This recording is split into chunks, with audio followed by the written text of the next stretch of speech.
নমস্কার বন্ধুরা, আমি সৌরভ আর আপনারা শুনছেন অদ্ভুত হলেও সত্যি। আজকের গল্প পিণ্ডিদান। লেখক প্রবোধ নাথ।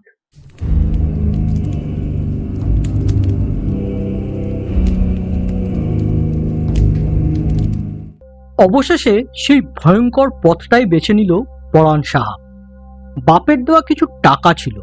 ছোটবেলার বন্ধু বিশু মল্লিক ব্যবসা করবে বলে স্ট্যাম্প পেপারে সই দিয়ে টাকাটা নিল মোটা সুদের লোভ দেখিয়ে। সুদও দিল কমাস। তারপর রাতারাতি ব্যবসা গুটিয়ে সেই যে গা ঢাকা দিল বিশু মল্লিক, 7 তল্লাট গরু খোঁজা খুঁজেও তার আর পাত্তা পেল না পরাণ সাহা। টাকার শোকে আর অভাবের জ্বালায় পরাণ ঠিক করলো এভাবে বেঁচে থাকার চেয়ে বরং সুইসাইড করা ভালো। ছেলেকে ডেকে একদিন বলল, বাবা ঘনশ্যাম, বিশু মল্লিক আমার কাছ থেকে 20,000 টাকা ধার নিয়ে যে কাগজখানায় সই করেছে ওখানে আছে আলমারিতে। পাড়ার গণ্যমান্য ব্যক্তিদের সইও আছে। যত্ন করে রাখিস কাগজখানা। বেঁচে থাকতে তো আমি ওর দেখা পেলাম না, তবে বিশু মল্লিক বেঁচে থাকলে ওর সঙ্গে তো দেখা করাবই। সেদিন কাগজখানা দেখিয়ে টাকাটা কিন্তু আদায় করিস। ঘনশ্যাম বাপের কথাটা ঠিক তখন বোঝে না, তবু ঘাড় কাত করে। আমি যদি হঠাৎ মারাও যাই, মরতেই পারি, মানুষের জীবন তো। তবে যেন তড়ি ঘড়ি গয়ায় গিয়ে পিন্ডি জড়িয়ে বসিস না বাবা। পাক্কা 2 বছর অপেক্ষা করবি বিশু মল্লিকের জন্য। দেখা না পেলে তখন যা ভালো বুঝিস করবি, কেমন? আর সে রাতেই ভাগীরথী এক্সপ্রেসে গলা দিলেন পরাণ সাহা।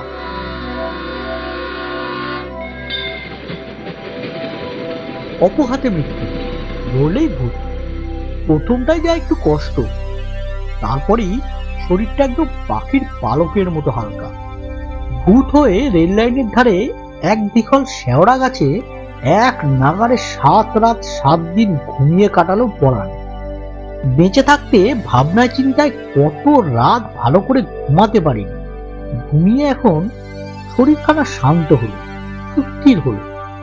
মনে পড়লো বিশু মল্লিকের কথা। ও শয়তানটার জন্যই আজ তার এই ভূতের দশা। ঠিক করলো প্রথমে গ্রামে গঞ্জে ওকে খুঁজে দেখবে। এখন তো আর হাঁটা চলার বালাই নেই, শুধু মনে মনে ভাবলেই সেখানে পৌঁছে যাওয়া যায়। সুতরাং বেঁচে থাকলে বিশু মল্লিককে খুঁজে বার করতে সময় লাগবে না। তার আগে একবার ছেলে ঘনশ্যাম ও বউকে দেখার বাসনা হলো পরাণ সাহার। কেমন আছে ছেলেটা বাপকে হারিয়ে। শেওড়া গাছ ছেড়ে হাওয়ায় ভেসে গ্রামের দিকে এগিয়ে চলল পরাণ সাহা। গ্রামে ঢুকতেই দেখলো চণ্ডীতলার মাঠে অনেক লোকের ভিড়। ছেলে ঘনশ্যাম একটা চেয়ারে বসে আছে তার বাপের ছবির সামনে চুপটি করে। এটা তবে তার শোক সভা হচ্ছে। পরাণ সাহা ভাবলো, বাহ, খুব ভালো তো। একটু না হয় বসে দেখেই যাই কি দিয়ে কি করে গ্রামের মানুষ। মাঠের ধারে একটা গাব গাছে পা ঝুলিয়ে বসলো পরাণ। সভায় লোকজন মন্দ হয়নি। মাইক লাগিয়ে কার্তিক সভা ম্যানেজ করছে। বলছে, পরাণ সাহার শোক সভার আয়োজন করেছেন আমাদের গ্রামের বিশিষ্ট ব্যবসায়ী ও সমাজ দরদী হরগোবিন্দ বাবু। তিনি এখনই এসে পড়বেন। আপনার দূরে দাঁড়িয়ে না থেকে সবাই এসে বসুন। হরগোবিন্দ বাবুকে চিনত পরাণ, বিশু মল্লিকের শালা। বিশু মল্লিক ফেরার হওয়ার পর মনের সংসার মাথাতে হরগোবিন্দ বাবু সেই যে সংসারে গিয়ে উঠল, আর ফিরে যায়নি নিজের বাড়িতে। এখানে থেকেই ভগ্নিপতির ব্যবসাকে ফুলিয়ে ফাঁপিয়ে বিশাল করে তুলেছে। চেহারায় সাধক সাধক ভাব, কাঁচা পাকা এক জঙ্গল দাড়ি গোফে মুখখানা ঢাকা, গলায় রুদ্রাক্ষের মালা, মুখে রাধাকৃষ্ণ ছাড়া অন্য কোনো বুলি নেই। বেঁচে থাকতে হরগোবিন্দ বাবুর সঙ্গে বহুবার দেখা হয়েছে পরাণ সাহার। মানুষটাকে মোটেই ভালো লাগতো না তার। সবসময় চোখে মুখে যেন কি খাই খাই ভাব। কার্তিক আবার ঘোষণা করল, এবার সবার কাজ শুরু হচ্ছে। সভাপতির আসনে এসে বলবেন মহামান্য শ্রী হরগোবিন্দ বিশ্বাস। হরগোবিন্দ বাবু সভাপতির চেয়ারে এসে বসল। তাকে দেখে পরাণ সাহা এমন চমকে উঠল যে গাছের ডাল থেকে হড়কে নিচে পড়ে যাবার জোগাড়। বেটা, তুমি তবে হরগোবিন্দ বাবু? শয়তান, চোর, চোর, চোর! হাত পা ছুঁড়ে লাফাতে লাগলো পরাণ সাহা। হয়েছে কি, মরে ভূত হওয়ার পর পরাণ সাহা একটা অন্তর্দৃষ্টি পেয়েছে। এটা অবশ্য সব ভূতেরাই পায়। সে দৃষ্টি দিয়ে ভূতেরা অনেক অজানা জিনিস, অদেখা বস্তু দেখতে পায়, জানতে পারে। ওই যে ঘড়িটা হাতে দিয়ে সভা ম্যানেজ করছে কার্তিক, ওটা পরাণেরই ঘড়ি। লাইনে গলা দেওয়ার পরদিন সকালবেলা কার্তিকই ওকে প্রথম দেখতে পায়। দেখে ওর হাত থেকে ঘড়িটা খুলে নিজের হাতে পড়ে তবেই গ্রামে গিয়ে খবর দেয়। কার্তিকের পরে ও পথে আসে নৃপতি। পরাণকে মরে পড়ে থাকতে দেখে দুঃখ করে। এদিক সেদিক তাকিয়ে পরাণের পকেট থেকে 2 টাকা 50 পয়সা তুলে নিজের পকেটে ভরে গ্রামে ফিরে ঘনশ্যামকে খবরটা দিয়ে কর্তব্য সারে। সে যা গেছে যাক, তার জন্য পরাণ মোটেই ভাবিত নয়। কিন্তু ওই হরগোবিন্দ এক মুখ গোঁপদারি জঙ্গলের আড়ালে নিজের আসল মুখখানা ঢেকে চেহারাখানা পাল্টে বিশু মল্লিকই কিনা আজ 2 বছর ধরে হরগোবিন্দ সেজে দিব্যি নিজের সংসারে সুখের দিন কাটিয়ে যাচ্ছে। বেঁচে থাকতে কি ঘুণাক্ষরেও জানতে পেরেছিল এটা পরাণ সাহা? সে তখন কতদিন গেছে বিশু মল্লিকের দোকানে জিনিস কিনতে। মাঝে মাঝে শুনিয়েছে তার ভগ্নিপতির টাকা মারার কাহিনী। শুনে মাথা নেড়ে তাকে শুধু কেষ্ট নাম শুনিয়েছে হরগোবিন্দ। যাক, আত্মহত্যাটা তবে সার্থক হয়েছে পরাণ সাহা। ভূত হয়েছে বলেই চিনতে পারলো বিশু মল্লিককে। এখন গ্রামের 5 জনের কাছে বেটার পরিচয়টা ফাঁস করতে পারলেই নিশ্চিন্ত। ছেলে বউয়ের সঙ্গে দেখা করার বাসনা ত্যাগ করে পরাণ নদীর ধারে শ্মশান ঘাটের পঞ্চবটের মগডালে গিয়ে বসল। ওখানে দেখা হলো ছোটবেলার বন্ধু ভেলুরামের সঙ্গে। বছর 10 আগে শান্তিপুর কালনা ফেরিঘাটে নৌকাডুবিতে মারা গিয়েছিল ফেলা। পরাণের মুখে সব শুনে ফেলা লাফিয়ে উঠল, বলল, চল এখনই বেটার ঘাড় মটকে আসি। ধর, তাহলে আমার টাকাটা আদায় হবে। প্রথমে ওর মুখদারি কামিয়ে গ্রামের 5 জনের কাছে পরিচয়টা ফাঁস করতে হবে, যাতে ঘনশ্যাম টাকাটা আদায় করতে পারে। বুঝলাম, কিন্তু আমাদের যে লোয়া ছোঁয়া বারণ, নইলে খুনের এক টানে হরগোবিন্দের মুখে জঙ্গাল সাপ করতে কতক্ষণ? না, ওভাবে হবে না। এমন রাস্তা বার করতে হবে যেন বেটা নিজেই নিজের দাঁড়ি গোপ কাটতে বাধ্য হয়। কি করা যায় ভাবতে ভাবতে দুজনে আবার চণ্ডীতলার মাঠে এসে গাব গাছের ডালে বসে। সভা ততক্ষণে শেষ হয়ে গেছে। হরগোবিন্দ ঘনশ্যামকে কাছে দেখে কি যেন বলছে।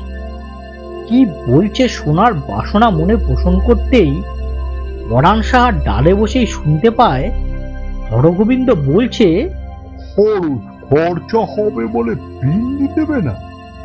তোমার বাবা যে নরকে পড়ে পৌঁছবে হে। যাও, মাকে নিয়ে কাশি, গয়া, বৃন্দাবন ঘুরে এসো, আর পিন্ডিটাও দিয়ে এসো। টাকার জন্যে ভাবছো কেন? আমি তো আছি। দেখো, আমার ভগ্নিপতি সই করা একটা কাগজ আছে তোমার বাবার আলমারিতে। ওখানে আমায় এনে দিলেই আমি তোমাকে 1000 টাকা অমনি দিয়ে দেব। কিন্তু বাবাজি কাগজখানা খুব যত্ন করে রাখতে বলেছে 2 বছর। ঘনশ্যাম বলে। হরগোবিন্দ অল্প হাসে, কি লাভ? বিশু মল্লিক কি আর কোনোদিনও ফিরবে ভেবেছ? আর সে না ফিরলে কাগজ করা মূল্যই বা কি? তার চেয়ে তুমি বরং কাগজখানা নিয়ে কাল বা পরশু আমার বাড়িতে এসো, আমি না হয় তোমাকে ১,৫০০ টাকায় দেবো। বেশ, ভেবে দেখি, মাকেও জিজ্ঞেস করি মা কি বলে। ভাবো, তবে বেশি দেরি করো না, যা করার কাল পরশুর মধ্যেই করো। আমি আবার কিছুদিনের জন্য বাইরে যাবো কিনা। শুনে পরাণ আর ভেলুরাম ঠিক করলে যা করার ২-১ দিনের মধ্যেই করতে হবে।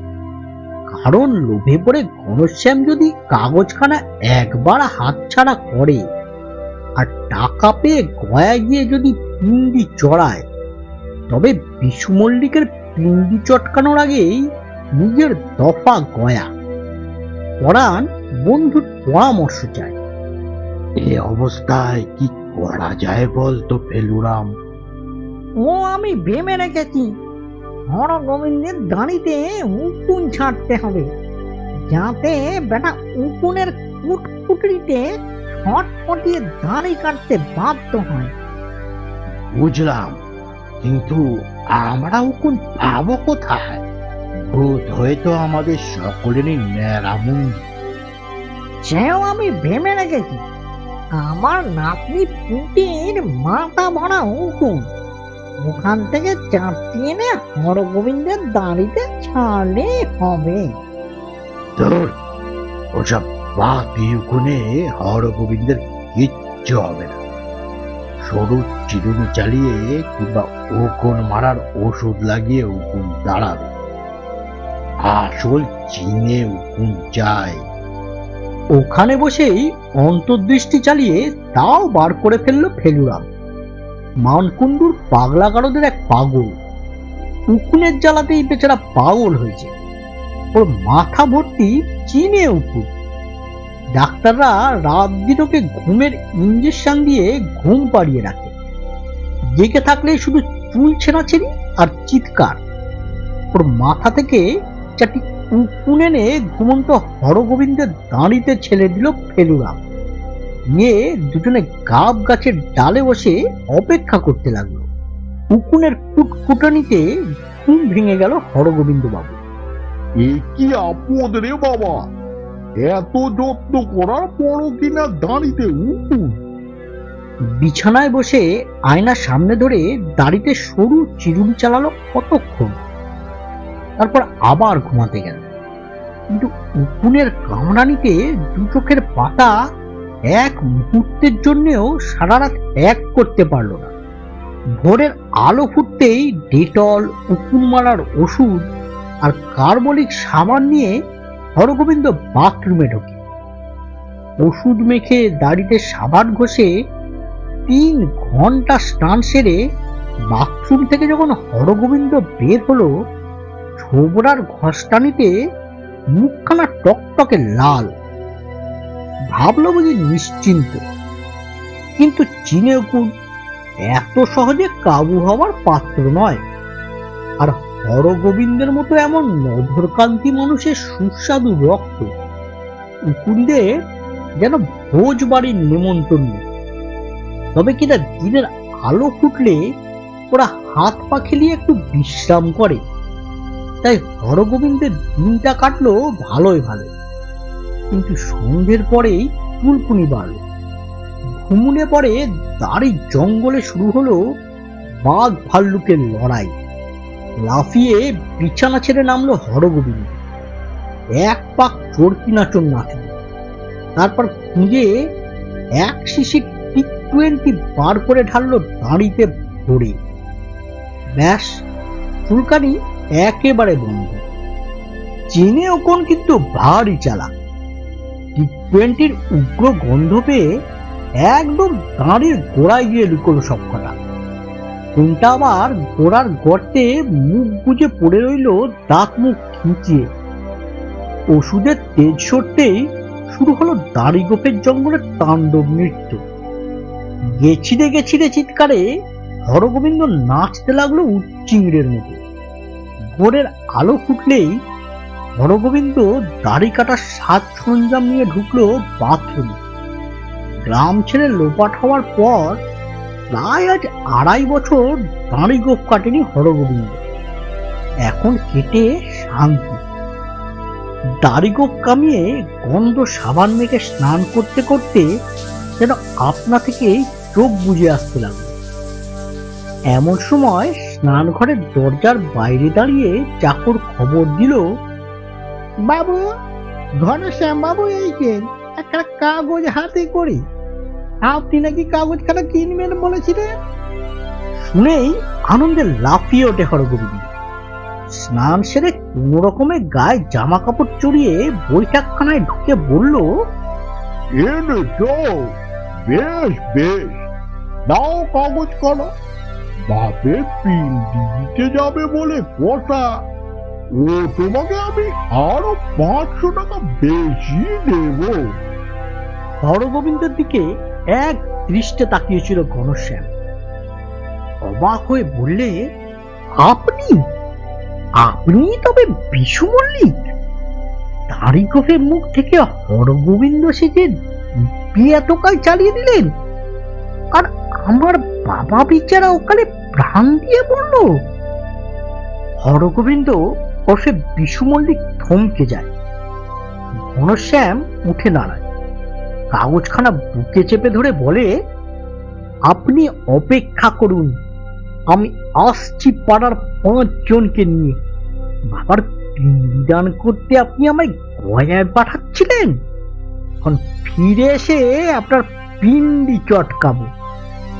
দুম দাম পায়ের আওয়াজ করে ঘনশ্যাম বেরিয়ে যায়।